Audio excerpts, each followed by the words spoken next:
In this video, I'll show you how to Google a photo.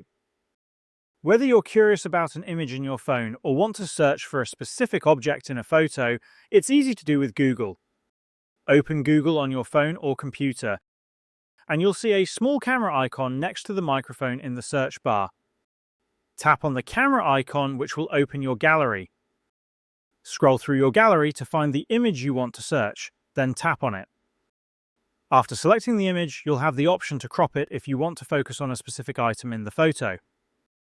Once you've done that, drag the bar up to reveal all the search results related to your image. If you tap on Visual Matches, Google will show you other images on the internet that contain the same object. If you're searching for a product, you can select the Products tab to find listings on Amazon or other websites where it's available. This feature makes it easy to learn more about any photo or object you have in your gallery.